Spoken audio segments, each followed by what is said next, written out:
la collecte des ordures, vous le savez maintenant, c'est à toutes les 2-3 semaines. Ça fonctionne plutôt bien dans la plupart des villes, mais depuis que ce nouveau rythme-là est instauré dans le quartier d'Hochelaga-Maisonneuve à Montréal, ça va un petit peu moins bien. Il y a des montagnes de déchets, les rues sont, on va le dire, dégueulasses, à tel point que les poubelles sont rendues un enjeu électoral. Donc, on en jase avec Simon Paré-Poupard, oui, c'est ça, qui est l'éboueur le plus connu du Québec, qu'on voit un petit peu partout. Ouais. Est-ce qu'on dit vidangeur ou éboueur? Éboueur, ça va être dans les textes de loi. Ça va être français, un terme. Mais sur le terrain, on s'appelle les vidangeurs. Éboueur, ça parle à personne. Les vidangeurs. Au Québec. Oui, oui, c'est ça, absolument. Au Québec, oui.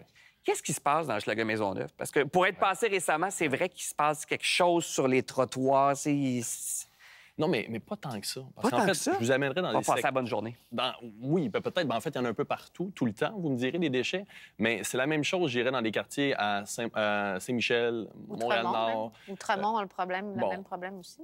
C'est simplement qu'on décide de mettre le regard dessus, mais l'espacement, oui, peut amener plus de déchets, mais il y a des secteurs où c'est insalubre depuis longtemps sans qu'il y ait de l'espacement des collectes.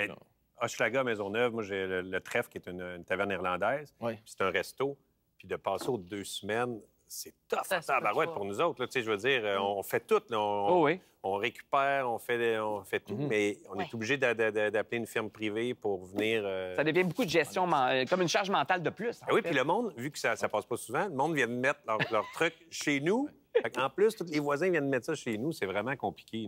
Mais c'est-tu la faute, justement, des voisins récalcitrants, des citadins qui ne respectent pas les bonnes journées? Ça peut y avoir, parce que dans le fond, dans le lot des mesures qu'on peut mettre en place pour diminuer la quantité de déchets, d'ordures, l'espacement des collectes en fait partie. Peut-être le défi, c'est de faire du mur à mur, c'est-à-dire de faire partout pareil. C'est un défi parce qu'on n'a pas tous les mêmes enjeux d'espace. Parce que le déchet, il est problématique lorsqu'il y a de l'espace. Dans la CMM, un peu partout, en fait, l'espacement existe. Là. Il y en a qu'on va parler qui connaissent déjà ça, c'est aux 3 semaines, au mois, même parfois l'hiver. Puis ça ne fait pas un enjeu électoral. C'est qu'ici, là où c'est densément peuplé, on peut penser le multilogement, les commerces, l'enjeu est complètement différent. Puis à ce moment-là, peut-être que d'y avoir été en phase, ça aurait peut-être aidé. Parce que là, c'est comme si on a mis des gens contre ce qui pourrait être une bonne mesure. Mais ceci étant dit, on vous parlait tout à l'heure du municipal. Pierre Lessard-Blais, le maire d'arrondissement, je lui ai parlé, il avait quand même une idée, un projet. Il s'est essayé. Après ça... C'était quoi son projet, mettons? C'était de faire l'espacement pour réduire les ordures, pour favoriser le compostage. C'est ça, lui, son idée. Après ça, comment ça s'est fait? Moi, j'aime parler de la gestion écologique des déchets, c'est-à-dire qu'est-ce que les citoyens sont prêts à faire pour réduire. Puis ça, peut-être, on aurait dû le faire de concert pour que, justement, la politique passe mieux. Mais tu sais, en même temps, c'est parce qu'on se fait dire plein d'affaires. Tu sais, on nous encourage à faire certaines choses. Après ça, tu découvres à la fin de l'année que finalement, on met pas ça aux bons endroits. Ça s'en va dans des endroits où ça pollue, c'est toxique. On sait plus qui croire, je pense, des fois. On dirait qu'on nous vend plein d'affaires, puis en bout de ligne, tu as l'impression qu'il n'y a rien de ça qui fonctionne, là. Je suis dans le champ quand je dis ça? Non, mais tu as raison. C'est une préoccupation, je pense, de beaucoup de gens, là. Parce que moi, j'ai l'impression que quand on entend les autorités municipales se prononcer là-dessus, souvent, ce qu'ils disent, c'est que si tout ce qui est compostable allait véritablement dans le compost, il resterait très, très peu, finalement, de matière qui doit aller à la poubelle. Toi, tu vois passer ce qui passe dans les camions, c'est toi qui le transportes. Embarques-tu là-dedans? Est-ce que c'est vrai qu'on en jette encore beaucoup trop de matière organique? Mais en fait, c'est ce que j'ai fait avec Patrice Roy. Dans un reportage extraordinaire. Oui, en gros, t'as amené Patrice Roy faire comme si c'était... Beau lapsus. Non, mais j'allais dire transporter les sacs de vidange pour ça. Mais en fait, il est allé faire une run avec toi. Donc, il a mis la main à la pâte, puis il a mis les 2 mains dedans, puis il vous a aidé à faire la run. Il était offusqué par moments. À quel point, justement, les gens ne trient pas. Parce que ce qui est vrai, c'est que de ne pas enfouir, ça reste le meilleur des gestes. Parce que lorsque ça s'en va dans une dompe, un lieu d'enfouissement technique, ça génère, dans le fond, du méthane, qui est un gaz beaucoup plus nocif que le gaz carbonique pour l'environnement. Fait que ça reste le bon geste, mais après ça, oui, il y a une complexité dans le système de gestion des matières résiduelles. Puis c'est comme si, depuis longtemps, ce qu'on encourage les individus, c'est le geste simple. De ne pas trop se poser de questions. Puis dès qu'on se pose des questions, on réalise quand même qu'il y a une complexité.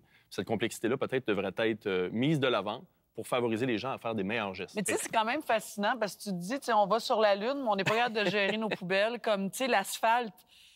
On est capable d'aller sur la Lune, puis on n'a pas encore trouvé l'asphalte qui casse pas aux 6 mois ou qui fend pas ou qu'il faut pas toujours réparer. Tu fais, voyons, si tu voulu, là, ils veulent-tu pas trouver des façons de faire? Je parlais de complexité, mais je trouve que le recyclage, ça s'est quand même simplifié en disant...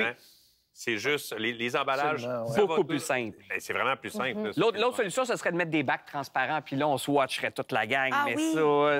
Oui, la délation. Ça, c'est une bonne... La délation, tu peux tôler tes Excellent, voisins. excellent. Moi, je propose quelque chose. On a beaucoup de questions pour Simon sur l'ABC de ton travail. On y va avec ceci. Le tir de barrage. C'est quoi un bon puis c'est quoi un mauvais vidangeur? Wow! Y en a-tu des bons puis des mauvais? Oui. En fait, tu le dis même dans le reportage avec Patrice Roy. Des fois, c'est qu'il y en a qui, soit vont pas tout ramasser, ils vont laisser la job pour les prochains. Ils vont laisser un petit peu. Oui, bien, ça, c'est pour une gestion écologique. Là. Oui. Mais je dirais, dans le terme, on dit les pogne-culs. Là. Ceux qui n'ont pas leur place, c'est ceux qu'on... Nous, on n'aimera pas. Il y en a partout. Ceux qui ont... Ouais, bien, il y en a partout, effectivement, mais nous, c'est que ça paraît vite. Ouais. Parce qu'en fait, le camion avance, puis la personne est derrière, puis elle ne suit pas. Oui. Ça, oui. Puis après ça, c'est qu'il n'y a pas de directive claire d'en haut, c'est-à-dire municipale et entreprise, sur quoi ramasser ou ne pas ramasser. Fait qu'après ça... C'est au bon vouloir du au gré vidangeur. à gré, ouais. À quelle heure tu commences, à quelle heure tu finis? Parce que là, t'es venu en short. Moi, je me disais, après, tu t'en vas continuer ta run. C'est pas fini? Il y avait une possibilité. Oui, il y avait une possibilité, mais non, ça ne marchera pas. Mais oui, effectivement, on commence tôt parce qu'on veut finir le plus tôt. Un bon vidangeur, c'est quelqu'un qui veut finir dès qu'il a commencé. Ah oui, OK, bon, c'est ça. Ouais. Ils sont toujours fins. Oui, c'est vrai qu'ils sont fins. toujours fins. Moi, j'ai quelque chose. On a un tir de barrage à l'arrière dans les backbenchers. C'est quoi les grosses différences entre un quartier plus aisé et un quartier moins aisé? Oui, ça, c'est intéressant parce qu'on parlait d'espacement au début. C'est là où il y a beaucoup de déchets et que ça paraît sale. C'est pas nécessairement qu'il y a plus de déchets par capita, par tête. C'est la densité de population. C'est-à-dire, à Outremont, ou je pense au West Island, il semble y avoir moins de déchets, mais dans le tonnage, c'est quand même là. C'est par rapport à la population. Il y a de la place. La place. Parce que les quartiers à Hochelaga-Maisonneuve, ça pose problème. Ça va être ce qu'on appelle le multilogement, le 9 et plus, où la ville n'a pas aménagé, par exemple, d'espace dédié pour les ordures. Alors, les gens traitent leurs déchets à même leur entrée, par exemple. Ouais. Merci. Question. Je sais pas comment t'as fait ça, mais Slap shot, top corner. Mettons des blessures, parce que là, c'est très physique. Là. Vous courez partout. Moi, je regarde ça aller, puis c'est sportif. T'allais dire c'est un peu comme une chorégraphie. Non, j'allais pas dire ça, mais toi, tu l'as dit. Mais est-ce que tu t'es déjà blessé? Ah, continuellement. Oui? Mais Les c'est épaules? comme le...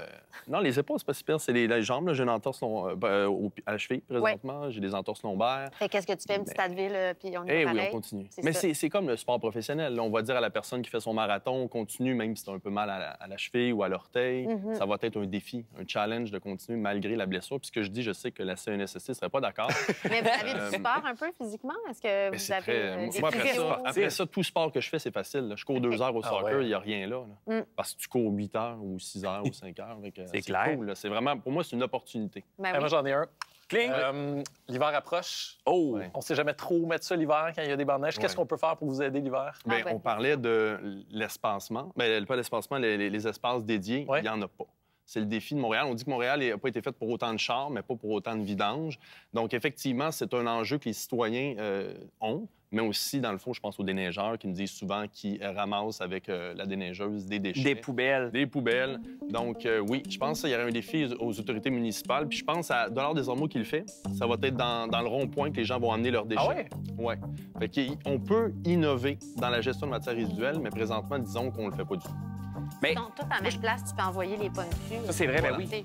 Mais j'allais dire, je vous conseille, entre autres, d'aller faire une petite recherche, là, Patrice Roy, qui fait la collecte des vidanges. Non, mais pour vrai, c'est passionnant. Et on découvre, en fait, pourquoi les poubelles sont toujours à l'envers une fois que vous êtes passé. C'est pour pas que le vent pogne dedans et amène votre poubelle, donc vous les retournez de bord. J'ai appris ça.